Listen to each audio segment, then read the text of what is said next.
Today, I've come to Guangzhou, which is an open city connecting China and the world, as well as an innovative highland supporting the development of Guangdong, Hong Kong, Macau, Greater Bay Area.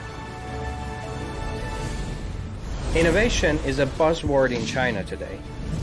From the crisscrossing high-speed railway network to medical breakthroughs in life-saving technology. You can see innovation achievements everywhere. One may ask, what is the secret behind this innovation power? Well, this time I'll visit the Guangzhou branch library of China National Archives of Publications and Culture to explore the reasons for the continuous innovation and development of Chinese civilization with my new friend, Mr. Yu Pinhai, founder of Hong Kong 01 and chairman of the board of directors of the Institute of New Structural Economics at Peking University. Mr. Yu, after coming to China, I deeply feel that innovation has changed Chinese life. Has innovation always been a distinctive feature of Chinese history? We Chinese always treasure the importance of innovation and changes. More than 3,000 years ago, the first emperor Tang of the Shang dynasty has actually inscribed a line on his bathtub so that he can remind. What it says is that 苟日新, 日日新, 肉一新. What it really means is that if you can do improvement a day, why don't you do that every day so that you can improve upon what you have already achieved in the past? In the classic of poetry, there's also a part that says the Zhou dynasty may be an old state, but its mission is to continuously improve and stays new. So our ancestors really focus on innovation and changes and keep reforming ourselves all the time.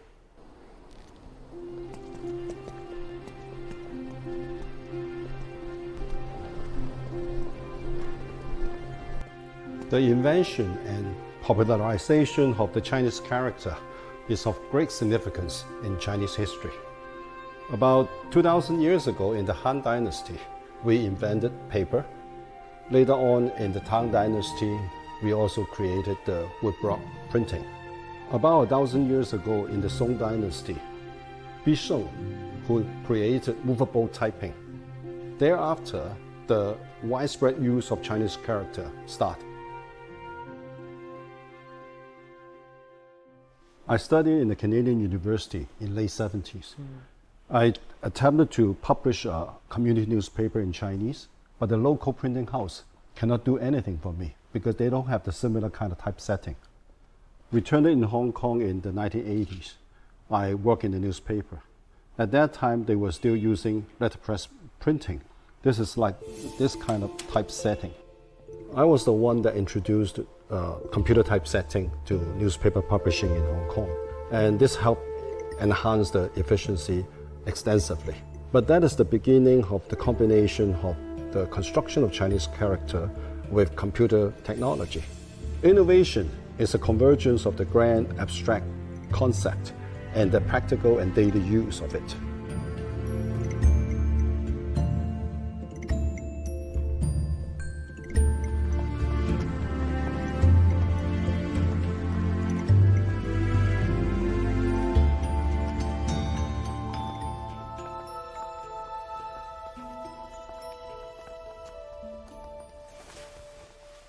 When we are talking about innovation, it's not just about scientific or technological innovation. I mean, you can feel the spirit of innovation all along China's development. But how can we better understand it in a more comprehensive way? About 1,500 years ago, in the Book of Wei, it was the first time the word innovation, 创新, was established. It basically saying that we should eliminate all the bad things, and then we should continuously strive for a newer and innovative way for the governance of the country. I can give you a contemporary example. I'm sure you have heard of the one country, two system, which the CCP proposed. It is a very innovative institutional arrangement because there's no such thing in the past. Hong Kong and Macau can be returned to the motherland and without changing the system it has been adopted in the past. With the capitalist system in Hong Kong and Macau and the socialist system in the mainland, they converge nicely with each other. And this has been the case. I was born and raised in Hong Kong. Since the handover, I personally experienced how Hong Kong people become its own master. In recent years, the Chinese government introduced the dual circulation, the Belt and Road Initiative, and also the Greater Bay Area strategy. Because of the one country, two system, Hong Kong, through this new innovative institutional arrangement, could extensively benefit from such kind of arrangement.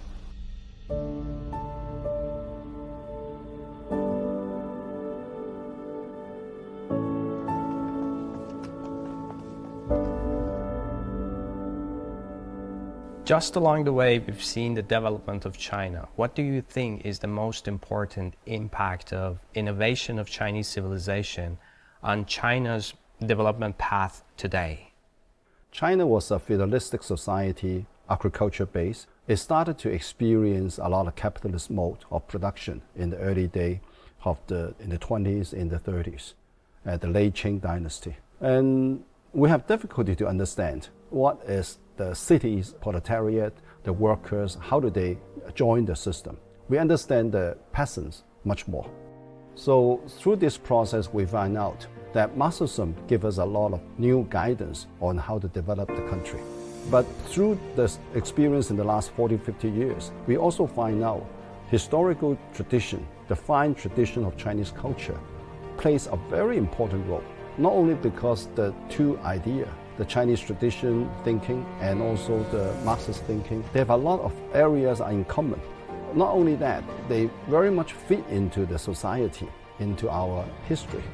Now we understand it through the combination of this tradition and Marxism, the Marxism with Chinese characteristic. And I believe this is one of the greatest innovative work that modern China has achieved. Only when this innovation occurs that China can become a modern China. And this is what is happening today. We see the impact of it on China right now, and it's carrying on. What it brings to the world? I think we need to understand it in a way that every country, every nation will have its own path to move forward. We can learn from others, but we cannot copy it.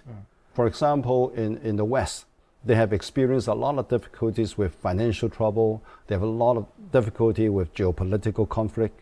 Why? I think because their way of managing its country is becoming outdated. What they should do is to try to find out, not bullying other people, not thinking that their own idea is the dominant idea. Every country would need to have its own path.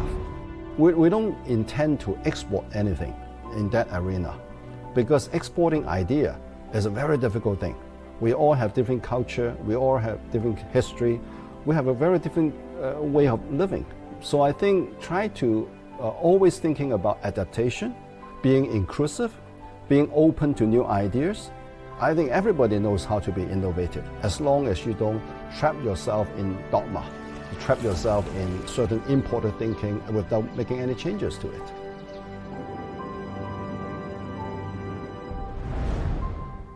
The innovative character of keeping pace with the time is actually an important prerequisite for the Chinese nation to create and form a great civilization lasting for thousands of years.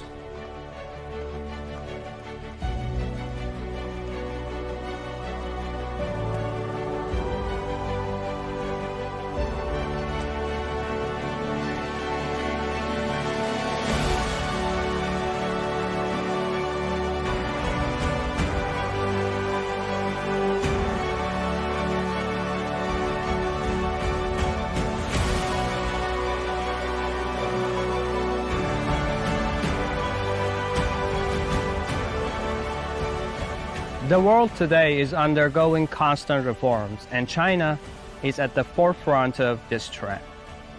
As we've discussed above, innovation has always been a prerequisite for the progress of civilization and a driving force for the progress of the world.